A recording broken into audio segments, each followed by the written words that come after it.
السلام علیکم. Welcome to the vocal ورس. جنت کے پتے بائی نمرہ احمد. باب 7 پارٹ 5 آڈیو بک. پھپھو اور ابا لاؤنج میں بیٹھے بیتے دنوں کی باتیں کر رہے تھے. پھپھو بہت خوش تھی، بار بار نم آنکھیں پوچھتی. وہ کچن میں چائے بنا رہی تھیں. جہان کیک ٹرے میں سیٹ کر رہا تھا. آج اس نے کون سا اعتراف کیا ہے، وہ سب یوں ظاہر کر رہے تھے گویا انہیں یاد ہی نہ ہو. تمہاری پڑھائی کا خرچ تو بہت ہو گیا ہوگا، اتنے دن لگا دیا دلار میں، ڈارم آفیسر نے طلبی کی ہوگی. وہ کیک پہ کچھ چھڑکتے ہوئے پوچھ رہا تھا. نہیں، ڈارم میں حاضری مارکنگ کا کوئی نظام نہیں ہے. ہاں، کلاسز کا خرچ تو ہوا ہے. 5 دن تو اسپرنگ بریک میں شامل ہو گئے تھے، اوپر کے 6 دن کی غیر حاضری لگی ہوگی. اب مزید صرف ایک چھٹی کی گنجائش ہے میرے پاس. وہ کیتلی میں چائے ڈالتے ہوئے بولی تھی. دونوں ایک دوسرے کو نہیں دیکھ رہے تھے. ایگزامز کب ہیں؟ مئی کے آخر سے جون کے پہلے ہفتے تک. اور پاکستان تم نے 5 جولائی کو جانا ہے نا؟ یہ آخری مہینہ تو شاید صرف ترکی گھومنے کے لیے ہے. ہاں، مگر ایکسچینج اسٹوڈنٹس کی کوشش ہوتی ہے کہ قریبی ممالک بھی دیکھ لیں. کوئی قطر جا رہا ہے تو کوئی پیرس. وہ ٹرے اٹھا کر جانے کے لیے مڑی. ہم لندن چلیں؟ حیا نے پلٹ کر حیرت سے اسے دیکھا. وہ اوون سے اسنیکس کی پلیٹ نکالتے ہوئے دھیرے سے مسکرایا تھا. ہم لندن جا رہے ہیں کچھ عرصے تک، ابا کے علاج کے لیے. تم بھی چلو؟ آئیڈیا تو اچھا ہے، سوچوں گی. وہ جواباً مسکرائی اور ٹرے لیے باہر آ گئی. میری بہت خواہش تھی بھائی کہ یہ سب پاکستان میں سب رشتہ داروں کے ساتھ ہو، لیکن شاید ایسا جلد ممکن نہ ہو، اور پھر ہم دونوں ہیں تو یہاں، اس لیے میں نے سوچا کہ غیر رسمی انداز میں رسم کر لیں. پھپھو شاید ابا سے بات کر چکی تھی، تبھی وہ مسکرا رہی تھی. وہ جو کارپٹ پہ پنجوں کے بل بیٹھی ٹرے سے پیالیاں نکال کر میز پہ رکھ رہی تھی، ناسمجھی سے انہیں دیکھنے لگی. پھپھو مسکراتے ہوئے اٹھیں اور چند لمحوں بعد چھوٹی سلور ٹرے لے آئیں جس میں سرخ فیتا رکھا نظر آ رہا تھا. حیا نے ناسمجھی سے ٹرے کو دیکھا، پھر کچن سے ٹرالی دھکیل کر لاتے جہان کو. وہ بھی پھپھو کے ہاتھ میں ٹرے دیکھ کر رکا، پھر سوالیہ نگاہوں سے ان کا چہرہ دیکھا. جہان سکندر، آپ کو کوئی اعتراض تو نہیں؟ پھپھو نے بظاہر مسکراتے آنکھوں ہی آنکھوں میں اسے متنبہ کیا. وہ شاید راضی نہیں تھا، مگر نہیں کہہ کر ٹرالی آگے لے آیا. حیا ٹرے میز پہ ہی چھوڑ کر اٹھ کھڑی ہوئی. اسے اب نظر آیا تھا سرخ فیتے کے دونوں سروں پہ ایک ایک انگوٹھی بندھی تھی. شادی کا وقت تو ظاہر ہے ہم بعد میں ڈیسائیڈ کریں گے، مگر ہر ماں کی طرح میری بھی خواہش ہے کہ میں اپنی بہو کو نسبت کی انگوٹھی پہنا دوں. فاطمہ بھی ہوتی تو کتنا اچھا ہوتا. وہ دونوں انگوٹھیوں کو پکڑے ان دونوں کے پاس آئیں. ان کے ہاتھ بڑھانے پہ حیا نے کسی خوف کسی کیفیت میں اپنا ہاتھ آگے کیا. انہوں نے مسکراتے ہوئے اس میں انگوٹھی ڈالی. وہ ایک سادہ پلیٹینم بینڈ تھا، سرخ ربن کے دوسرے سرے سے بندھا بینڈ. انہوں نے جہان کی انگلی میں ڈالا، پھر ٹرے سے چھوٹی کینچی اٹھا کر ربن درمیان سے کاٹا. دونوں کی انگوٹھیوں سے بندھا ربن ان کی انگلیوں کے ساتھ جھولتا رہ گیا. ترکی میں منگنی شاید اسی طرح ہوا کرتی تھی. حیا نے سن ہوتے دماغ کے ساتھ سر اٹھایا. جہان پھپھو کو دیکھتے ہوئے مسکرا رہا تھا اور وہ اس کی پیشانی چوم کر دعا دے رہی تھی. ابا بھی اٹھ کر اس کو گلے سے لگائے دعائیں دے رہے تھے. وہ سب کتنا حسین تھا، کسی خواب کی طرح. دھنک کے سارے رنگوں سے مزین، کوئی بلبلہ جو کشش ثقل سے آزاد ہو کر اوپر اڑتا جا رہا ہو، اوپر اور اوپر. تم کیوں چپ بیٹھے ہو برخوردار؟ ابا شاید جہان سے پوچھ رہے تھے. میں سوچ رہا ہوں میں وہ پہلا آدمی ہوں گا جس کی منگنی اس کی شادی کے بعد ہوئی ہے. وہ دھیرے سے ہنس کر بولا تھا. وہ نچلا لب دبائے جلدی سے ٹرے لیے کچن میں آ گئی. اس کا ست رنگا بلبلہ اوپر، بہت اوپر تیرتا جا رہا تھا. شام میں دیر سے جہان ابا کو واپس چھوڑنے گیا اور پھپھو اپنے کام نپٹانے لگی تو وہ لاؤنج میں آ بیٹھی. اپنی انگلی میں پہنی انگوٹھی سے بندھے ربن کو دیکھتے ہوئے وہ زیر لب مسکرا رہی تھی. تبھی لینڈ لائن فون کی گھنٹی بجی. ہیلو. اس نے ریسیور اٹھایا. دوسری جانب کوئی نسوانی آواز تھی. کیا میں مسٹر جہان سکندر سے بات کر سکتی ہوں؟ نہیں، وہ ذرا باہر تک گئے ہیں، کوئی پیغام ہو تو دے دیجیے. چند لمحے کی خاموشی کے بعد وہ بولی. جیحان کو کہنا اس نے جو پارسل مجھے بھجوایا تھا وہ کھو گیا ہے، کسی غلط ایڈریس پہ چلا گیا ہے شاید، میں اسے رات میں کال کروں گی۔ اس کے ساتھ ہی اس نے فون رکھ دیا تھا۔ حیا نے ایک نظر ریسیور کو دیکھا اور پھر شانے اچکاتے ہوئے اسے کریڈل پہ ڈال دیا۔ جیحان جب واپس آیا تو وہ لاؤنج میں منتظر بیٹھی تھی۔ پھپھو اب تک سونے جا چکی تھی۔ حیا کا ارادہ تھا کہ وہ لندن کی ٹرپ کا پروگرام جیحان سے ڈسکس کرے، اور بھی بہت سی باتیں تھیں، مگر پہلے اس کا پیغام۔ ماموں صبح ہوٹل سے ہی ایئرپورٹ چلے جائیں گے، ہمیں آنے سے منع کر دیا ہے۔ تم یوں کرو 2 کپ کافی بنا لاؤ، میں کچھ نئی موویز لایا تھا، دیکھتے ہیں۔ وہ بہت اچھے موڈ میں کہتے ہوئے ٹی وی کے نیچے بنے ریک کی طرف آیا تھا۔ اوکے لاتی ہوں، اور ہاں تمہارے لیے فون آیا تھا، وہ اٹھتے ہوئے بولی۔ کوئی لڑکی تھی، نام تو نہیں بتایا، مگر کہہ رہی تھی کہ تمہارا پارسل اسے نہیں ملا، کسی غلط ایڈریس پہ چلا گیا ہے، شاید وہ رات میں کال کرے۔ وہ تیزی سے مڑتے ہوئے اٹھا تھا۔ میرا پارسل اسے نہیں ملا اور کیا کہا؟ وہ بے یقینی سے اسے دیکھ رہا تھا۔ کچھ نہیں، کافی لاؤں؟ نہیں، رہنے دو، وہ قدرے مضطرب انداز میں کہتے ہوئے صوفے کی طرف آیا اور فون اٹھا کر کرسی ایل آئی چیک کرنے لگا۔ اس کی انگلی میں انگوٹھی اب بھی تھی، مگر ربن نہیں تھا۔ تمہیں صبح کیمپس بھی جانا ہوگا، تم یوں کرو سو جاؤ، میں بس تھوڑا کام کروں گا، وہ الجھے متفکر انداز میں سی ایل آئی چیک کرتے ہوئے بولا۔ سست رنگا بلبلا پھٹ گیا تھا، سارا موڈ غارت، سارا پلان ختم۔ وہ اچھا کہہ کر بد دلی سے کمرے میں چلی آئی۔ اس کا کمرہ لاؤنج سے ملحقہ تھا۔ دروازے کی ہلکی سی درز اس نے کھلی رہنے دی۔ جب تک وہ سو نہیں گئی، اسے جیحان صوفے پہ مضطرب سا بیٹھا فون کو دیکھتا نظر آتا رہا تھا۔ وہ صبح فجر پہ اٹھی تو دیکھا جیحان اسی طرح صوفے پہ بیٹھا فون کو دیکھ رہا تھا۔ اس کی آنکھیں رت جگہ سے سرخ ہو رہی تھیں۔ اس لڑکی کا فون نہیں آیا تھا شاید۔ انتظار لا حاصل۔ اس کے دل پہ بہت سا بوجھ آن پڑا تھا۔ کلاس میں وہ سر سے دوپٹہ اتار کر گئی تھی اور بالکل پیچھے بیٹھی رہی۔ باہر نکلتے ہی اس نے دوپٹہ پھر ٹھیک سے سر پہ لے لیا۔ کامن روم میں واپس آئی تو معتصم مل گیا۔ حیا کی حال ہے؟ حسین اور معتصم اس کے لیے کھڑے ہو گئے تھے۔ ڈی جے کی سکھائی گئی اردو۔ وہ اداس مسکراہٹ کے ساتھ ان کے پاس آئی۔ میں ٹھیک ٹھاک ہوں اور آپ کی خیریت ٹھیک چاہتی ہوں۔ مجھے تمہیں کچھ دکھانا تھا۔ آخری فقرہ اس نے انگریزی میں ادا کیا۔ پزل باکس وہ کھلا؟ نہیں، مگر اس پہ لکھی پہیلی مل گئی ہے، ٹھہرو میں لے آؤں۔ وہ الٹے قدموں واپس پلٹ گئی۔ کمرے میں آ کر اس نے بیگ کھولا، کپڑے، جوتے، سویٹرز، پرس، ہر چیز الٹ پلٹ کی، مگر پزل باکس وہاں نہیں تھا۔ کدھر گیا؟ یہی تو تھا، آخری دفعہ رکھا تھا اس نے۔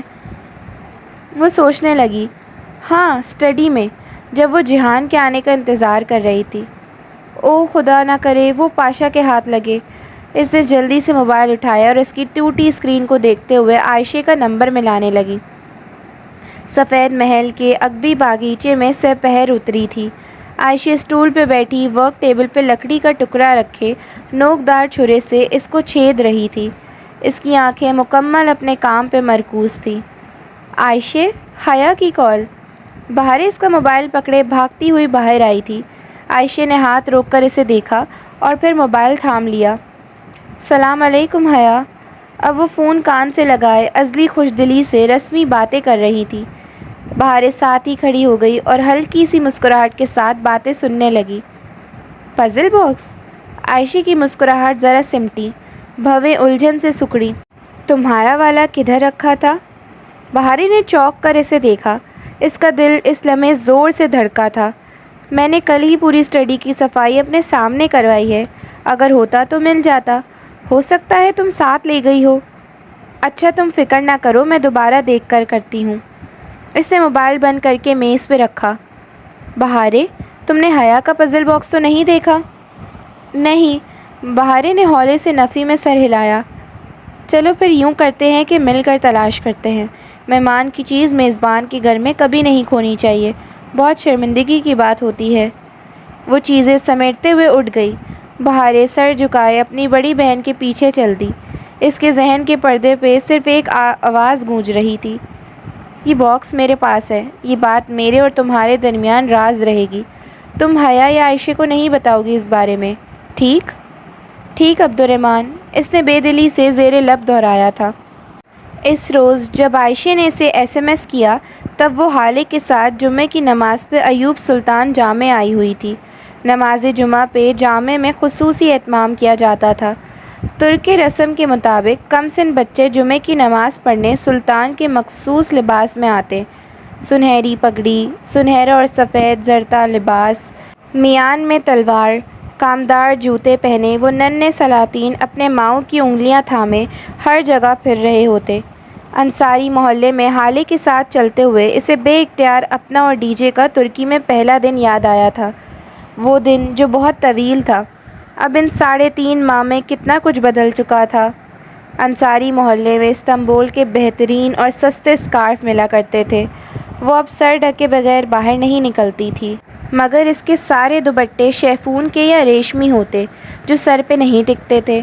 اب وہ یہاں ایسے سکارف لینے آتی تھی جو سادہ اور ایک رنگ کے ہوں، نہ کہ ایسے شوق اور کامدار کہ ہر کسی کی توجہ گھیریں۔ اسے اب کسی کو اپنی طرف متوجہ نہیں کرنا تھا۔ جہان اس کا تھا، اسے اور کچھ نہیں چاہیے تھا۔ وہ اپنے چند جوڑوں کے ساتھ ہم رنگ سکارف پیک کروا رہی تھی جب میسج ٹون بجی۔ اس نے فون نکال کر خراش زدہ اسکرین کو دیکھا۔ عائشہ کا پیغام جگمگا رہا تھا۔ میں نے سارے گھر میں ڈھونڈا مگر نہیں ملا، تم خود کسی دن آ جاؤ، دوبارہ مل کر ڈھونڈ لیتے ہیں۔ اس نے ویکینڈ پہ آنے کا وعدہ کر کے موبائل پرس میں رکھ دیا۔ واپسی پہ جواہر چلتے ہیں، مجھے فون کی اسکرین ٹھیک کروانی ہے۔ شور، حالے نے حامی بھری۔ وہ ڈی جے کے بعد اس کے ساتھ ساتھ ہی رہا کرتی تھی۔ حالے ان لوگوں میں سے تھی جو دوسروں کی مدد کے لیے ہمہ وقت تیار رہتے ہیں اور بدلے کی توقع کے بغیر مدد کرتے رہتے ہیں۔ ترکی کے پرخلوص لوگ۔ ٹاکسم سے انہوں نے انڈر گراؤنڈ میٹرو پکڑی۔ پہلا اسٹاپ چھوڑ کر وہ دوسرے پہ اتر گئی۔ اسٹیشن سے باہر سامنے ہی جواہر شاپنگ مال تھا۔ بلند و بالا کھجور کے درخت، لش چمکتا مال، روشنیوں کا سمندر۔ حالے کچھ کھانے کے لیے ٹیک اوے کرنے ایک ریسٹورانٹ میں چلی گئی اور وہ بالائی فلور پہ فون ریپیئرنگ شاپ پہ آ گئی۔ 5-10 منٹ کا کام ہے میم، آپ کاؤچ پہ بیٹھ جائیں، میں ابھی کر دیتا ہوں۔ جس ترک دکاندار لڑکے نے اس سے فون لیا تھا وہ فون کا معائنہ کر کے بولا۔ وہ سر ہلا کر سامنے کاؤچ پہ آئے بیٹھی اور ریک سے ایک میگزین اٹھا کر یوں ہی ورق گردانی کرنے لگی۔ لڑکا اب شو کیس کے پیچھے کھڑا اس کے موبائل کے ٹکڑے الگ کر رہا تھا۔ کیسنگ اتار کر اس نے بیٹری نکالی تو ایک دم رک گیا اور سر اٹھا کر قدرے تذبذب سے حیا کو دیکھا۔ میڈم، اس نے ذرا الجھن سے پکارا۔ حیا نے میگزین سے سر اٹھا کر اسے دیکھا۔ کیا ہوا؟ یہ لگا رہنے دوں؟ کیا؟ وہ رسالہ رکھ کر اس کے قریب چلی آئی۔ آپ کے فون میں GPS ٹریسر ہے، اسے لگا رہنے دوں؟ ٹریسر؟ میرے فون میں ٹریسر ہے؟ وہ سانس لینا بھی بھول گئی تھی۔ اوہ، آپ کو نہیں معلوم تھا؟ اور جس نے یہ ٹریسر ڈالا ہے وہ تو ہمہ وقت آپ کی لوکیشن ٹریس کر رہا ہوگا۔ وہ بنا پلک جھپکے اپنے موبائل کے اندر لگے ناخن برابر باریک ٹریسر کو دیکھے گئی اور وہ سوچتی تھی پاشا کو اس کی لوکیشن کا کیسے پتہ چلتا ہے؟ یقیناً اس کے پچھلے فونز میں بھی ٹریسرز ہوں گے، تبھی۔ یہ بہت سوفسٹیکیٹڈ ہے میم، وہ جب چاہے اس سے فون کو مائک آن کر کے آپ کی گفتگو بھی سن سکتا ہے۔ اب اس کا کیا کروں؟ وہ چند لمحے سے دیکھے گئی۔ اس کا ذہن تیزی سے کام کر رہا تھا۔ اسے لگا رہنے دو۔ ریئلی؟ لڑکا حیران ہوا تھا۔ ایک ٹریسر نکالوں گی تو وہ 10 اور ڈال دے گا، اس لیے بہتر ہے میں اس کو اسی ٹریسر سے دھوکہ دیتی رہوں۔ میں ہر جگہ اسے ساتھ نہیں لے کر جاؤں گی، خصوصاً اس جگہ نہیں جہاں میں نہیں چاہتی کہ اس کو پتہ چلے۔ اوہ، ویری اسمارٹ، لڑکا مسکرا دیا۔ میں آپ کو کسی چھوٹی سی ڈبی میں ڈال دیتا ہوں تاکہ آپ کو اسے بار بار فون سے علیحدہ نہ کرنا پڑے۔ وہ اب احتیاط سے وہ ننھا سا ٹریسر نکال رہا تھا۔ حیا ابھی تک بنا پلک جھپکے سے دیکھ رہی تھی۔ عبد الرحمن پاشا، وہ کیا کرے اس آدمی کا؟ وہ اپنا اتنا وقت اور توانائی اس پہ کیوں صرف کرتا تھا؟ کیا یہ اندھی محبت تھی؟ شاید کچھ اور۔ اندھیرے کمرے میں مدھم سبز نائٹ بلب کی روشنی بکھری تھی اور جزیرے کے ساحل سے سر ٹکراتی لہروں کی سرسراہٹ یہاں تک محسوس ہوتی تھی۔ عائشہ آنکھوں پہ بازو رکھے قریباً نیند میں جا چکی تھی جب بہارے نے پکارا، عائشہ بات سنو۔ وہ چت لیٹی چھت پہ کسی غیر مرئی نقطے کو گھور رہی تھی۔ نیند اس کی آنکھوں سے کوسوں دور تھی۔ عائشہ کی آواز نیم غنودگی سے بوجھل تھی۔ جب بندہ بار بار جھوٹ بولتا ہے تو کیا ہوتا ہے؟ اللہ تعالیٰ اسے اپنے پاس بہت جھوٹ بولنے والا لکھ لیتا ہے۔ بہارے نے چونک کر اسے دیکھا۔ عائشہ کی آنکھوں پہ بازو تھا۔ شکر کہ وہ بہارے کا چہرہ نہیں دیکھ سکتی تھی۔ اپنے پاس کدھر؟ آسمانوں پہ؟ ہاں، آسمانوں پہ۔ کیا اس کے نام کے ساتھ جھوٹا کسی بڑے پوسٹر پہ لکھا جاتا ہے؟ شاید ایسا ہی ہو۔ اب سو جاؤ۔ عائشہ، اگر اللہ تعالیٰ وہ پوسٹر آسمان پہ بچھا دے تو کیا سب کو اس کے نام کے ساتھ جھوٹا لکھا نظر آ جائے گا؟ اس کی آواز میں انجانا سا خوف تھا۔ چشم تصور میں اس نے دیکھا، باہر تاریک آسمان پہ سرخ انگاروں سے لکھا تھا، اناطولیہ کی بہاریں گل، بہت جھوٹ بولنے والی۔ ہاں، سب کو ہر جگہ سے وہ نظر آئے گا۔ جو گھر کے اندر کمرے کے اندر ہوگا اسے بھی۔ ہاں، اب سو جاؤ بچے، صبح کام پہ بھی جانا ہے۔ اور اگر کوئی بیڈ کے نیچے گھس جائے تو وہاں سے بھی آسمان نظر آئے گا۔ ہاں، اور بہاریں گل، تم اب بولی تو میں تمہیں ٹرنک میں بند کر دوں گی۔ عائشہ جھنجھلا کر بولی تھی۔ اس کی نیند بار بار ٹوٹ رہی تھی۔ وہ سارے دن کی تھکی ہوئی تھی۔ بہاریں ذرا سی عائشہ کی قریب کھسکی اور چہرہ اس کے کان کے قریب لے آئی۔ عائشہ، اس نے بہت دھیمی سی سرگوشی کی، کیا ٹرنک کے اندر سے آسمان نظر آئے گا؟ اللہ اللہ! عائشہ نے غصے سے بازو ہٹایا۔ بہاریں نے گڑاب سے منہ کمبل کے اندر کر لیا، مگر اسے کمبل کے اندر سے بھی آسمان نظر آ رہا تھا۔ سرخ انگارے اسی طرح دہک رہے تھے۔ اس شام وہ ٹاکسم اپنی سرخ ہیل ٹھیک کروانے آئی تھی۔ جب ہیل جڑ گئی تو وہ کسی خیال کے تحت شاپر لیے اسکوائر کے مجسمے کی طرف آ گئی۔ استقلال یمینی، مجسمہ آزادی۔ مجسمہ کے گرد گھاس کے گول قطع اراضی کو مثبت کے نشان کی طرح 2 گز گاہوں نے کاٹ رکھا تھا، جس سے گول قطع 4 برابر خانوں میں بٹ گیا تھا۔ کمپاس کے 4 خانے، ہر 100 ٹیولپس کی مہک تھی۔ بہادر جنرل اب مجسم صورت اس کے سامنے کھڑے تھے۔ اتا ترک مصطفیٰ کمال پاشا۔ یہ وہ دوسرا پاشا تھا جس سے اس کو شدید نفرت ہونے لگی تھی، صرف اس کی وجہ سے وہ روز کلاس میں اسکارف اتارتی تھی اور ٹولی اس کو ایک استہزائیہ مسکراہٹ کے ساتھ دیکھا کرتی۔ اسے ایک آدمی نے اسے ہرا دیا تھا، مگر انسان کو کوئی چیز نہیں ہرا سکتی جب تک کہ وہ خود ہار نہ مان لے۔ ڈی جے کہیں دور سے بولی تھی۔ وہ چند قدم مزید آگے چل کر آئی۔ اس نے مجسم ہوئے جنگجو کے پتھر آنکھوں میں دیکھا۔ یہ آدمی کیوں جیتا؟ کیونکہ یہ لڑنا جانتا تھا، کیونکہ اس نے شکست تسلیم نہیں کی تھی، کیونکہ وہ لڑتا رہا تھا یہاں تک کہ اسے فتح مل گئی۔ اور ایک جنگجو کو کیسے ہرایا جاتا ہے؟ اس نے میجر احمد سے دل ہی دل میں پوچھا تھا، اس سے مقابلہ کر کے، اس سے تب تک لڑ کے جب تک فتح نہ مل جائے یا جان نہ چلی جائے۔ جواب فوراً آیا تھا۔ اگر وہ غلط ہو کر اتنا پر اعتماد تھا تو وہ صحیح ہو کر پر اعتماد کیوں نہیں تھی؟ وہ غلط ہو کر جیت سکتا ہے تو وہ صحیح ہو کر کیوں نہیں جیت سکتی؟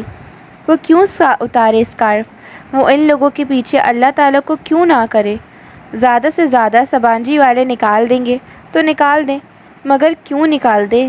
نہیں، وہ نہ اسکارف اتارے گی نہ میدان چھوڑے گی۔ وہ اتا ترک کے مجسمے کو یہی اسکارف لپیٹ کر سبانجی کی کلاس روم میں بیٹھ کر پڑھ کر دکھائے گی۔ مسجد میں جو فیصلہ میں نے کیا تھا اسے اب پورا کرنا ہے۔ طیب اردگان کو قانون بدلنا پڑے سو پڑے، وہ مزید اس ذلت سے نہیں گزرے گی۔ اللہ تعالیٰ کی حد و مذاق نہیں ہوتی، اب وہ اسکارف پہن کر ہی پڑے گی۔ دیکھتے ہیں کون روکتا ہے اسے، اس کی ماں اسے روئے۔ اتا ترک کے مجسمے کو دیکھتے ہوئے اس نے عہد کیا تھا کہ وہ اسے زندگی بھر اپنے اسکارف پہ سمجھوتا نہیں کرتا۔ وہ نقاب نہیں کر سکتی، وہ برقع نہیں اوڑھ سکتی، مگر اسکارف اوڑھنا یہ ایک کام ہے جو وہ کر سکتی ہے، تو پھر اسے روکنے کا حق کسی کو نہیں ہے۔ کوئی رستہ تو ہوگا۔ رستہ ضرور ہوتا ہے، میجر احمد نے کہا تھا۔ رستے ڈھونڈنے جاتے ہیں، اسے بھی رستہ ڈھونڈنا تھا۔ آئینے میں اپنے عکس کو دیکھتے ہوئے اس نے اسکارف کو ٹھوری تلے پن سے جوڑا۔ پھر سامنے کے 2 تکونے پلوؤں میں سے ایک کو مخالفت سمت چہرے کے گرد لپیٹ کر سر کی پشت پہ پن سے لگا دیا۔ اسکارف خاصا بڑا تھا۔ دوسرے پلو نے سامنے سے اسے ڈھک دیا۔ نیچے سیاہ اسکرٹ پہ اس نے پوری آستینوں والا میرون پھول دار بلاؤز پہن رکھا تھا۔ توقع کے برخلاف میرون اسکارف کے ہالے میں دمکتا اس کا چہرہ کافی اچھا لگ رہا تھا۔ کتابیں اٹھائے، بیگ کندھے پہ ڈالے جب وہ سبانجی کی مرکزی عمارت کی سیڑھیاں چڑھ رہی تھی تو سامنے ہی ٹالی چند یورپین اسٹوڈنٹس کے ساتھ آتی دکھائی دی۔ وہ گزرتے گزرتے آج کل حیا کے اسکارف پہ کوئی تبصرہ کر دیا کرتی تھی۔ اب بھی حیا کو آتا دیکھ کر اس کے لبوں پہ استہزائیہ مسکراہٹ ابھری۔ حیا، اس نے زور سے آواز دی۔ حیا اسے نظر انداز کر کے تیز تیز سیڑھیاں چڑھنے لگی۔ آج اس کی پہلی کلاس ٹالی کے ہی ساتھ تھی۔ Haya, what colour is your hair today? Blue? Haya بنا کچھ کہے اندر کی جانب بڑھ گئی۔ پیچھے سے آتے کہکہے کو اس نے نظر انداز کر دیا تھا۔ آج کل جہاں ان لڑکیوں سے سامنا ہوتا وہ اسے تمسخر سے عرب لڑکی کہہ کر پکارا کرتی تھی، بدتمیز نہ ہو تو۔ آج وہ بنا اسکارف اتارے کلاس میں چلی آئی اور دوسری قطار میں بہت اعتماد سے بیٹھ گئی۔ چند ہی لمحوں بعد ٹالی اس کے ساتھ آ بیٹھی۔ تم نے اسکارف نہیں اتارا، کیا ابھی سب کے سامنے اتارو گی؟ جواباً اس نے بہت اعتماد سے مسکرا کر ٹالی کو دیکھا۔ دیکھتے ہیں، جتانے والے انداز میں کہہ کر وہ کتابیں جوڑنے لگی۔ اندر سے اس کا دل بھی عجیب انداز میں دھڑک رہا تھا۔ آج کیا ہوگا؟ اسے نگال دیں گے کیا؟ پروفیسر بابر ساتھ نے ابھی لیکچر شروع بھی نہیں کیا تھا کہ ان کی نگاہ حیا پہ پڑ گئی۔ مس، میرا نہیں خیال آپ کو کلاس روم میں اسکارف کرنے کی اجازت ہے، وہ براہ راست اسے مخاطب کر کے بولے۔ بہت سے طلبہ و طالبات گردنیں موڑ کر اسے دیکھنے لگے۔ جو ساری بڑی بڑی باتیں، احادیث، آیات، اقوال اس نے اس موقع کے یاد کر رکھے تھے وہ سب اسے بھول گئے۔ اسے سمجھ میں ہی نہیں آیا کہ کیا کہے۔ وہ بالکل خالی خالی نگاہوں سے پروفیسر کا چہرہ دیکھنے لگی۔ ٹالی بھی مسکراہٹ دبائے اسے دیکھ رہی تھی۔ مس، آپ ہیڈ کورنگ ریموو کریں، انہوں نے دہرایا۔ جو اللہ سے ڈرتا ہے اللہ اس کے لیے راستہ نکال دیتا ہے، عائشہ نے ایک دفعہ کہا تھا، مگر اسے سارے راستے بند نظر آ رہے تھے۔ سب اسے ہی دیکھ رہے تھے۔ اس نے کچھ کہنے کے لیے لب کھولے، تبھی پیچھے سے کوئی ترک لڑکی بول اٹھی، سر، یہ ایکسچینج اسٹوڈنٹ ہے، مہمان، اور یہ رول مہمانوں پہ اپلائی نہیں ہوتا۔ اس نے جلدی سے اپنے پروفیسر کو کچھ یاد دلایا تھا۔ اوہ سوری، آپ مہمان ہیں، پلیز تشریف رکھیے۔ پروفیسر بہت شائستگی سے معذرت کر کے لیکچر شروع کرنے لگے۔ ٹالی کے لبوں سے مسکراہٹ غائب ہو گئی۔ حیا نے ایک نظر اسے دیکھا اور دھیرے سے مسکرائی، پھر گردن موڑ کر پیچھے اپنی محسنہ کو دیکھنا چاہا، لیکن لیکچر شروع ہو چکا تھا۔ تمام سر جھکنے لگے تھے۔ وہ اس لڑکی کو دیکھ نہیں پائی، سو چہرہ واپس موڑ لیا۔ اس کے دل و دماغ سن سے ہو چکے تھے۔ کسی خواب کسی کیفیت میں اس نے لکھنا شروع کیا۔ سب اتنا آسان ہوگا اس نے کبھی تصور بھی نہیں کیا تھا۔ یہیں رکھا تھا، کہاں جا سکتا ہے؟ وہ ویکینڈ پہ بے وقت ادا آئی تھی اور اب عائشہ اور بہارے کے ساتھ مل کر ساری اسٹڈی چھان کر مایوسی سے کہہ رہی تھی، وہ بہت قیمتی تھا، میں اسے کھونے کی متحمل نہیں ہو سکتی۔ ساتھ کھڑی بہارے کا چہرہ زرد اور سر جھکا ہوا تھا۔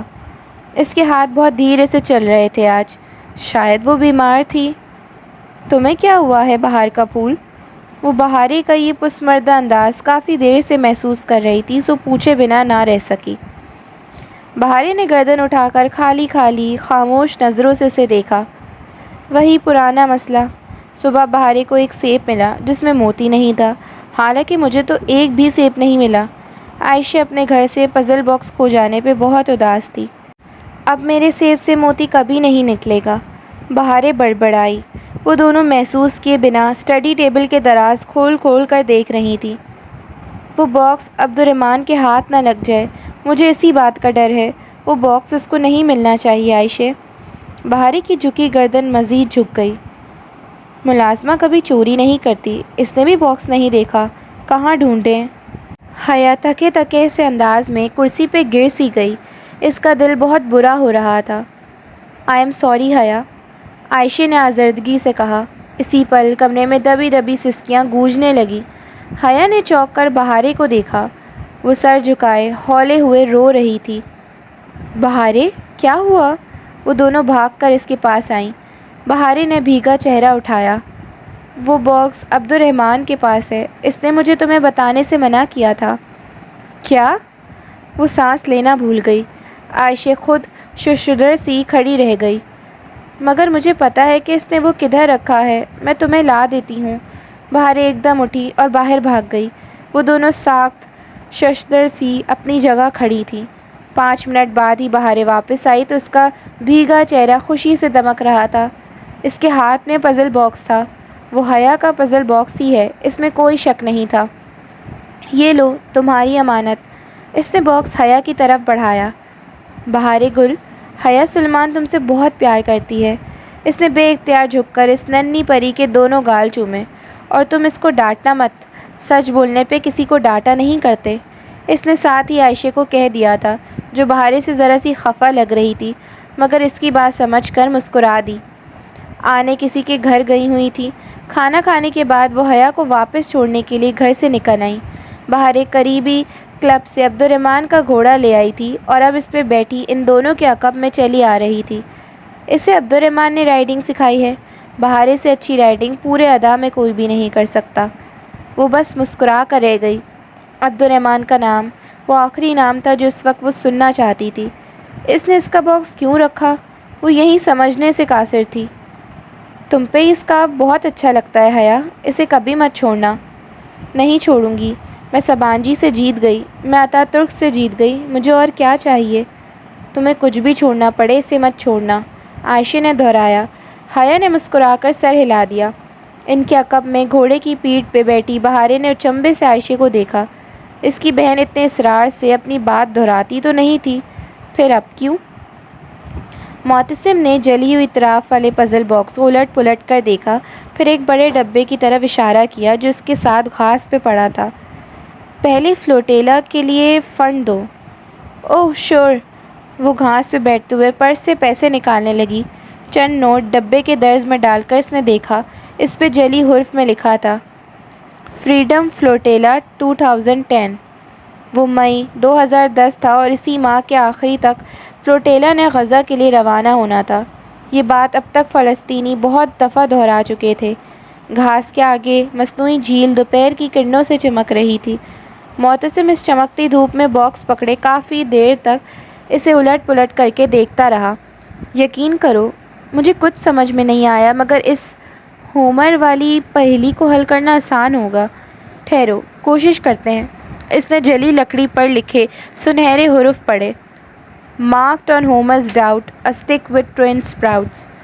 ہومر وہی فلسفی تھا نا جس کے بارے میں ہیراکلیس نے کہا تھا کہ اسے درے مارے جانے چاہیے؟ اس کے کہنے پہ معتصم نے سر اٹھا کر خفگی سے اسے دیکھا۔ وہ شانے اچکا کر رہ گئی۔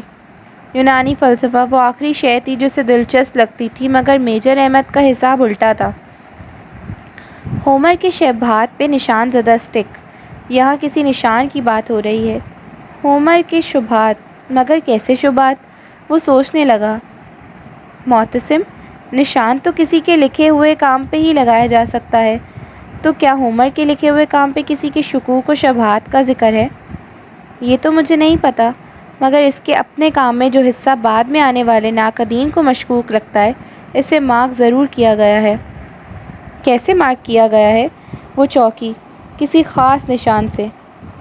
مجھے بس اتنا معلوم ہے کہ ہومر کے کام میں مشتبہ حصہ ہوتا ہے، اس پہ اوبیلس کا نشان لگا کر مارک کیا جاتا ہے۔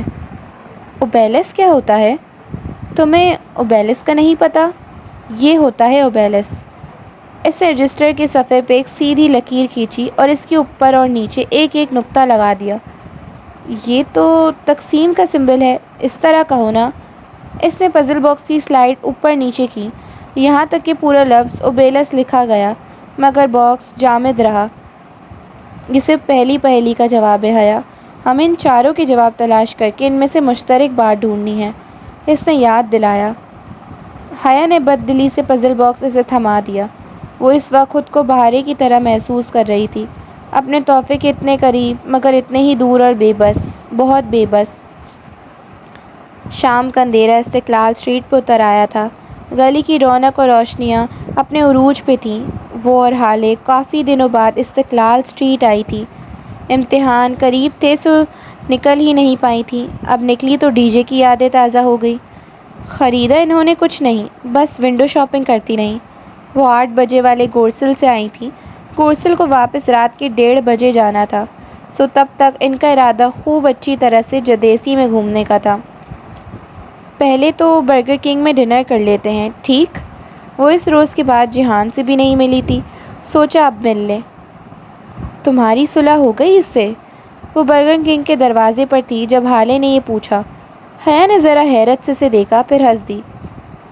وہ بات تو بہت پرانی ہو گئی، اب تک بہت کچھ بدل چکا ہے، وہ مدھم مسکراہٹ کے ساتھ بولی۔ سیاہ اسکارف چہرے کے گرد لپیٹ رکھا تھا اور اس میں دمکتا اس کا چہرہ بہت مطمئن لگ رہا تھا۔ ہاں، لگ تو رہا ہے، حالے شرارت سے مسکرائی۔ حیا نے اپنا بایاں ہاتھ آگے کیا، پلیٹینم رنگ رات کی مصنوعی روشنیوں میں چمک رہی تھی۔ واٹ؟ تمہاری جان سکندر سے منگنی ہو گئی اور تم نے مجھے بتایا نہیں؟ حالے خوشگوار حیرت سے کہہ اٹھی۔ وہ دونوں ریسٹورانٹ کے دروازے میں کھڑی تھی، اطراف میں لوگ آ جا رہے تھے۔ مگر ہماری شادی منگنی سے پہلے ہوئی تھی، یہی کوئی 20-21 سال پہلے۔ لمبی کہانی ہے، ڈنر کے بعد سناؤں گی۔ وہ جلدی سے حالے کا بازو تھامے اندر چلی آئی۔ آج اس نے وہی سرخ ہیل پہن رکھی تھی اور ذرا احتیاط سے چل رہی تھی۔ جہان تو 6 بجے آف کر گیا تھا، ابھی گھر پہ ہوگا، وہاں کام کرنے والے لڑکے نے بتایا۔ اسے مایوسی ہوئی، مگر اب کچھ نہیں ہو سکتا تھا۔ مجھے پوری کہانی سناؤ، تم نے اتنی بڑی بات نہیں بتائی۔ حالے پرجوش بھی تھی اور سارا قصہ سننے کے لیے بیتاب بھی۔ چلو ٹاکسم چلتے ہیں، وہیں بیٹھ کر سناتی ہوں، وہ ہنس کر بولی۔ چند قدم کا تو فاصلہ تھا، باتوں میں ہی کٹ گیا۔ وہ اسکوائر پہ آئیں تو شام میں ہوئی بارش سے گیلی سڑک ابھی تک چمک رہی تھی۔ حیا نے بے اختیار اپنے پاؤں کو دیکھا۔ یہیں ٹوٹی تھی میری ہیل۔ اس نے دھیرے سے مسکراتے ہوئے اپنی مرمت شدہ ہیل کو دیکھا۔ لکڑی کی بہت باریک ہیل اب بالکل ٹھیک لگ رہی تھی۔ پھر کتنا خور کرایا تھا اس نے اس دن۔ سرخ ہیل، سرخ کوٹ، برستی بارش، اسے بہت کچھ یاد آیا تھا۔ آؤ پارک میں چلتے ہیں، حالے سے بلا رہی تھی، مگر وہ اسی طرح کھڑی سر جھکائے اپنی ہیل کو دیکھ رہی تھی۔ لمحے بھر کو اس کے گرد جگمگاتا اسکوائر ہوا میں تحلیل ہو گیا۔ ساری آوازیں بند ہو گئیں۔ وہ بالکل ساکت کھڑی اپنی ہیل دیکھ رہی تھی۔ یہیں ٹوٹی تھی اس کی ہیل، یہیں۔ Snapped there a blooded pine, blood یعنی خون، مگر خون سرخ ہوتا ہے، سرخ لکڑی کی ہیل۔ Split there some tears divine. اس کی متحیر نگاہوں نے ٹاکسم اسکوائر کا احاطہ کیا۔ آفاقی آنسو، آسمان کے آنسو، بارش، نہریں تقسیم ہوتی تھی اس جگہ۔ Round the emerald crucified. اس کی نظریں مجسمے کے گرد پھیلے گھاس کے قطع اراضی پہ جم گئیں، جنہیں 2 گز رگاہیں سلیب کے نشان کی طرح کاٹ رہے تھے۔ زمرد گھاس جو مصلوب تھی۔ اینڈ دا فریڈم پیٹریفائڈ، ساکن ہوئی۔ پتھر بنی آزادی، یقیناً مجسمہ آزادی، اتا ترک کا مجسمہ، استقلال یمینی۔ A love lost in symbolic smell، پیار جو کھو گیا۔ ڈی جے، اس کے ذہن میں جھماکا ہوا۔ ادھر 7 استقلال جدیسی میں ڈی جے گری تھی اور روز ٹاکسم اسکوائر میں ٹیولپس کی مہک پھیلی تھی، علامتی خوشبو، ٹیولپس جو استنبول کی علامت تھے۔ Under which the lines dwell. اس جگہ کے نیچے کیا تھا؟ لکیریں نہیں، لائنز، ہاں میٹرو لائنز، ریلوے لائنز۔ نیچے ریلوے اسٹیشن تھا۔ ایک ایک کر کے پزل کے سارے ٹکڑے جڑتے جا رہے تھے۔ اوبیلس کا نشان کس چیز کا نشان تھا بھلا؟ حیا، یہ آدمی ہمیں فالو کر رہا ہے۔ حالے نے اس کا بازو جھنجھوڑا۔ وہ حالے کی طرف متوجہ نہیں تھی۔ کسی خوابیدہ کیفیت میں وہ بڑبڑائی۔ ٹاکسم پورے 6 حرف۔ اس کی آنکھوں میں بے یقینی تھی۔ اس نے پزل حل کر لیا تھا۔ حیا، یہ آدمی ہمارے پیچھے آ رہا ہے۔ حالے کی آواز میں ذرا سی گھبراہٹ تھی۔ وہ جیسے کسی خواب سے جاگی اور پلٹ کر دیکھا۔ سڑک کے اس پار کھڑا شخص اسے دیکھ کر مسکرایا تھا۔ وہ ایک دم برف کا مجسمہ بن گئی۔ اس کا چہرہ سفید پڑ گیا۔ وہ اس چہرے کو کیسے بھول سکتی تھی؟ عبدالرحمن پاشا۔ آنے کے ساتھ اور انفرادی کتنی ہی تصویروں میں وہ اسے دیکھ چکی تھی۔ وہ اسے دیکھ کر جس شناسائی سے مسکرایا تھا، اس سے صاف ظاہر تھا کہ وہ اسے پہچان چکا ہے۔ چلو واپس اسٹریٹ میں چلتے ہیں۔ وہ ہالے کا ہاتھ تھامے تیزی سے واپس پلٹ گئیں، لوگوں کے رش میں سے جگہ بناتے تیز تیز قدموں سے فٹ پاتھ پہ چلتے ہوئے وہ دونوں اس شخص سے دور جا رہی تھیں۔ جب حیا کو یقین ہو گیا کہ وہ ان کو کھو چکا ہے تو اس طرح ہالے کا ہاتھ مضبوطی سے پکڑے کافی شاپ میں آ گئی۔ پتہ نہیں کون تھا، انہوں نے ایک کونے والی میز کا انتخاب کیا تھا۔ ہالے 2 مگ گرما گرم کافی لے کر آئی اور اب وہ دونوں آمنے سامنے بیٹھی اس آدمی کے بارے میں تبادلہ خیال کر رہی تھی۔ ہاں، پتہ نہیں کون تھا۔ اس نے لا تعلقی سے شانے اچکائے اور گرم کپ لبوں سے لگایا۔ ایک دم ہی کافی کا گھونٹ کسی تلخ زہر کی طرح اس کی گردن کو جکڑ گیا۔ اسے سامنے سے پاشا آتا دکھائی دیا تھا۔ وہ کافی شاپ میں کب داخل ہوا انہیں پتہ ہی نہیں چلا تھا۔ ہالے، وہ ادھر ہی آ گیا۔ اس نے سراسیمگی سی کیفیت میں کپ نیچے کیا۔ ہالے نے پریشانی سے پلٹ کر دیکھا۔ وہ عین ان کے سر پہ آ پہنچا تھا۔ کیا میں آپ کو جوائن کر سکتا ہوں مسز جیہان سکندر؟ کرسی کی پشت پہ ہاتھ رکھ کر کھڑے اس نے مسکراتے ہوئے پوچھا۔ لمبی سرمئی برساتی میں ملبوس وہ اچھا خاصا لئیم شجیع آدمی تھا۔ فریم لیس گلاسز کے پیچھے سے چھلکتی آنکھوں میں واضح مسکراہٹ تھی۔ وہ لمحہ ملاقات جس سے اس کو کبھی ڈر نہیں لگا تھا اس وقت بے حد خوف زدہ کر گیا تھا۔ جی ضرور بیٹھیے، اس نے کپ پہ اپنی گرفت مضبوط کرتے ہوئے بظاہر مسکرا کر کہا۔ ہالے نے اسے آنکھوں میں کوئی اشارہ کیا تھا۔ حیا نے سمجھ کر سر کو اس بات میں ذرا سی جنبش دی۔ جیسے ہی وہ کرسی کھینچ کر بیٹھنے لگا، حیا نے گرما گرم کافی اس کے چہرے پہ الٹ دی۔